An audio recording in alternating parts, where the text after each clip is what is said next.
virtually, and a pleasure to have the opportunity to present this report this morning. I'm going to share my screen because I have a presentation to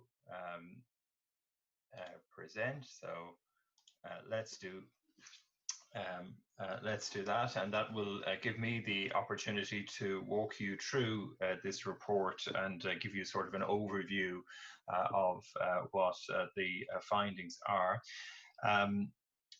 Just to start by echoing what Kieran said, and that is to thank Trisha Keelty, Caroline Fahey, and the social justice team overall at the Society of St. Vincent de Paul for their enthusiasm for a report like this. And it's been a challenging report to produce, as you'll see, lots of figures and numbers. I'll spare you most of those this morning. I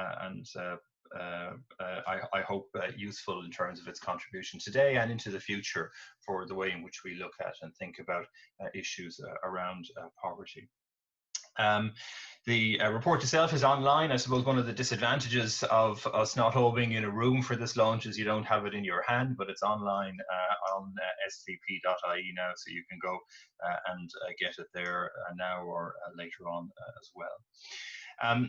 The title of the report as the hidden cost speaks a little bit to what Kieran just mentioned there, which is that you know, certainly the main costs of poverty fall on individuals and families who experience poverty and the challenges that they have to make ends meet. And of course, those are costs that fall not just in the present terms, but tend to persist into the future, often indeed across generations as well. But in this case, this report is looking at another set of costs, in a sense, a hidden set of costs, which are the costs that fall on the state as a result of the levels of poverty in our society. If it helps to think about it, really what we're talking about here in terms of the costs are the costs that would go away if poverty were not to exist. Now, they wouldn't go away immediately. It would take a while for some of those costs to go away, but the costs that would dissipate over the medium to longer term is what we're getting at here in terms of trying to put a number on the cost of poverty. So I'm going to walk you through the report very quickly, just over a short presentation, and perhaps we'll pick up some things in the questions and answers afterwards, and I'm happy to engage into the future with many people on this as well. The structure of the report, beyond an executive summary, has a quick introduction, and it kicks off then by giving an overview of poverty in Ireland and a profile of those who live in poverty. I'll mention that in a second. Then a little around how we place a cost on poverty. Then a very long chapter which is around determining the public service cost of poverty, and really quite detailed work in that chapter to get to the numbers which all come together in chapter 5 then as the estimates for the overall cost of poverty, and then the report concludes with an exploration of what that means and some of the implications that flow from it as well. And I'm going to give you a flavor of most of those very briefly on the way through this presentation. But because you don't have the report in your hands, I thought I'd start with the big numbers and the big result, and then I'll come back around to where all that came from as well. So firstly, we, in looking at this, my approach, which I'll explain a little bit again in just a few minutes, has been not to just get to a number, but rather to get to a range of numbers. There's a lot of uncertainties around the way in which you can determine some of the costs here. There are challenges in terms of the availability of data and so on as well. So that led me to follow the economic evaluation of approaches of various other organizations which are often looking at placing costs on things that are challenging to put a cost on, and that is to provide some type of central estimate together with an upper and lower bound. And so that's what I've done here. So the main estimate then for the annual cost of poverty is from this report is 4,491 million euro per annum, or almost 4.5 billion per annum, being the cost to the state in terms of the additional expenditure that it has to incur as a result of current and past experiences of poverty. But the report itself also sort of benchmarks that with a more conservative lower estimate, which is just over 3 billion euro per annum, and then in a sense an upper limit figure, which is at almost 7.25 billion euro per annum. I'm going to talk about the main estimate a little bit, not so as to not drown everybody in numbers and figures. It's a sort of I hope a fairly robust and reasonable number overall, but you can have arguments, and if you have arguments as to how you calculate this, it will move you between the low and the high estimates, and that's the purpose of providing those as well. Okay, so I'll come back around to those figures and explain where they came from in just a minute. Let me start off with the chapter 2 of the report, which looks at poverty in Ireland and provides a profile for the population of the people in this country who live below the poverty line. Firstly, what the poverty line is that we use in the report is the official one from the CSO, from their annual survey on income and living conditions, the same line that's used across Europe and so on as well, set at 60% of median equivalized disposable income, so income after taxes and transfers. Probably that's more meaningful to put it in number terms. So on the basis of the data for 2018, which is the latest detailed poverty data that we have, the value of that line was €260 a week for a single adult. So below that, somebody was living below the poverty line, or income below that, they're below the poverty line. It's €350 a week for a lone parent and child, and €610 a week for a couple and 2 children. I think those figures are a little bit more helpful to think about the thresholds for the poverty line. Actually useful in the context of the current pandemic too. I noted with interest various comments about people who found life on €350 of emergency payments in effect from the state over the last couple of weeks as really, really challenging and inconceivable in the longer term. But of course, as we all know, that's a very normal existence for a very large proportion of our population. This report is focused on those who are below those thresholds, and that's about 700,000 people who live in about 270,000 households across the state. The numbers bounce around every year, but if you look at them sort of an average over the last decade or so, that's the numbers that we're talking about. About 30% of those are children too, and we've got very large numbers of children living in those households below the poverty line. And actually, importantly, they're often well below those poverty thresholds as well. And the report does point towards issues around the depth of poverty, and which is generally about €55 a week is how far below the poverty line people live. So we draw these lines, but lots of people and lots of families live well below them in terms of income, which of course underscores the aforementioned challenges around making ends meet for families. As I said, most costs of poverty falling on those individuals themselves and their households, but here the focus on the demands on the exchequer as a result of current and past experiences of poverty. In effect, the costs that would go away in the medium to longer term were poverty to dissipate. So to place a cost on that, the third chapter of the report points towards an international literature which is there. There are other reports. This is the first time it's been done for Ireland, but there are reports in other parts of the world where people have looked at questions like this and tried to determine a figure. Various different ways of doing it and various different ways of capturing it. I suppose this is very much a bottom-up approach, a bit different to the way it's been done in other countries as well, on the basis of determining a range for the figure value rather than just a number. The analysis throughout this report draws on national data sources, so the profiles of those who are above and below the poverty line comes from the CSO's data from their SILK survey. And then the costings that are used throughout come from the Department of Public Expenditure and Reform's expenditure reports, which are published alongside the budgetary process every year. The report also draws on various answers to parliamentary questions along the way, which give further insights into particular areas of public expenditure. And then there are other research reports that speak to different parts of the analysis, which you'll see from the report have been drawn in as well.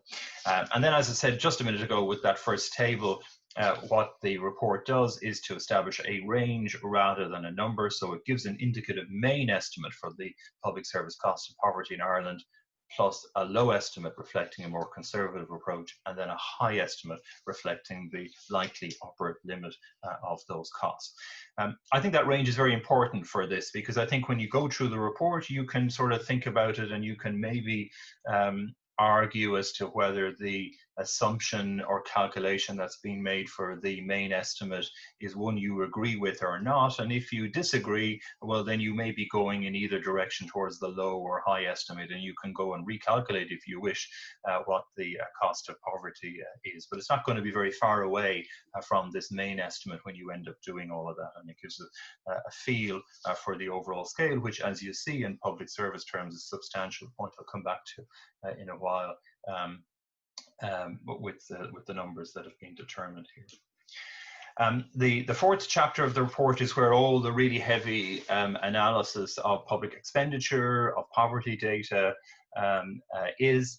I'll spare you all the misery of that, but you can flick through it as you look at the report later on. But just to give you sort of an overview as to what it does, the costs in this report are categorised into 6 broad areas of public policy and expenditure. So they are healthcare, children and families, education and training, housing, Garda, criminal justice and emergency services, and then certain welfare supports. And then within those 6 broad categories, there are 25 individual areas of public expenditure or programs of public expenditure that are examined in a quite detailed way to determine the proportion of the expenditure within them that is associated with poverty. Or with addressing the current and past experiences of poverty. Overall, that's expenditure by the state on an annual basis of almost 28 billion euro. That's across all of those areas.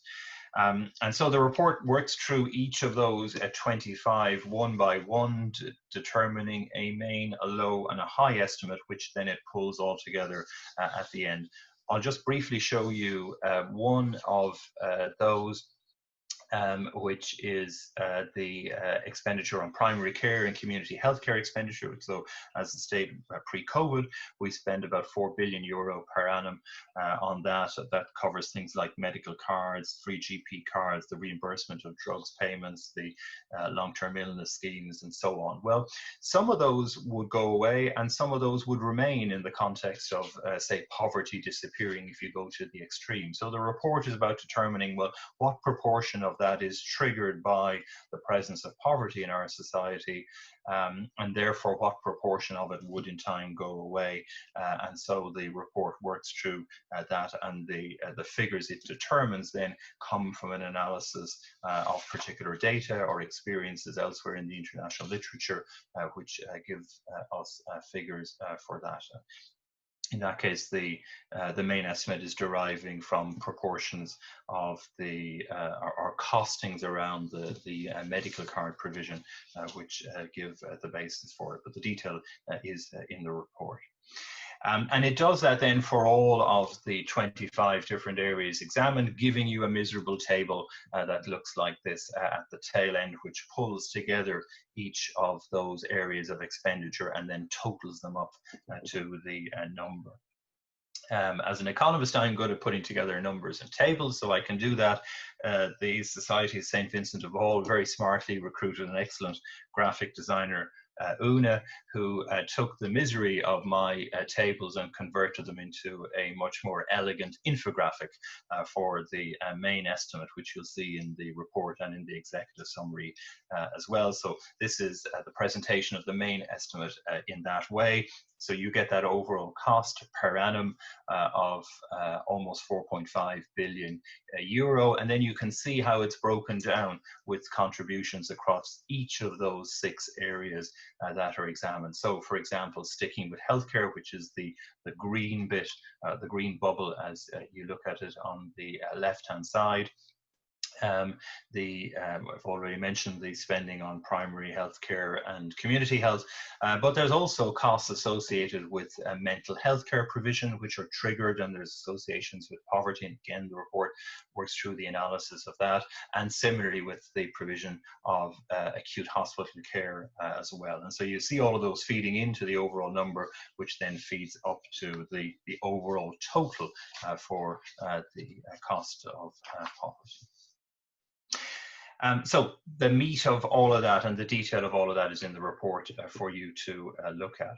What I thought I'd do is finish by trying to put that a little bit in context, so that big numbers like that are something that you can get your head around, or maybe a better way, or make it easier for people to get their head around. So towards the end of the report then, in the final chapter on implications and conclusions, there's an attempt to just set those numbers in some type of broader context. So let me stick again with the main estimate, although I could talk longer, and the report does, about the low and high estimates as well. If we think about that annual expenditure of almost 4.5 billion per annum, in per capita or per person terms, that's about 900 euro per person that the state is spending every year to address the costs that the current and legacy costs associated with poverty in our society.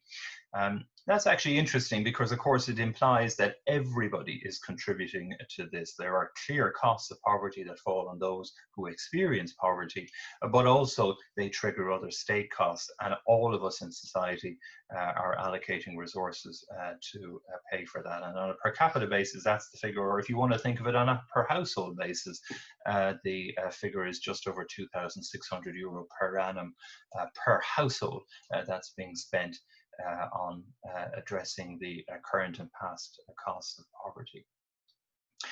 Or another way of looking at that is to compare it in some way to the revenue that the government collects, or indeed the expenditure that the government undertakes. So it's the annual public expenditure associated with poverty is equal to 5.1% of all the revenue that the state collects from taxation, social insurance, and all. So the overall taxation revenue that flows into the government. Maybe a better way of putting that, a more plain English way of putting that, is €1 in every 20 euro that the government collects in taxation, it has to spend, or it spends on the current and past costs or legacy costs of poverty. So it's a big area of public expenditure, and because of the scale of poverty in a society like ours and the experiences that comes with that, that places a substantial and significant cost on the state on a recurring basis.